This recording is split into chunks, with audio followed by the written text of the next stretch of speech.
নমস্কাৰ সকলোকে মোৰ 7 দিনীয়া মাছৰ ৰেচিপিৰ চেলেঞ্জৰ আজি দ্বিতীয়টো দিন আজি মই বগা কোমোৰাৰ সৈতে ডাঙৰ মাছ বনাম আহকচোন ভিডিঅ'টো শেষলৈকে চাওক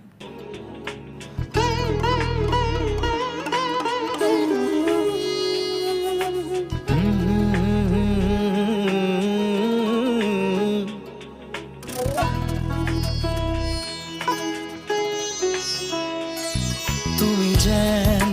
পপিয়া তৰা আকাশৰ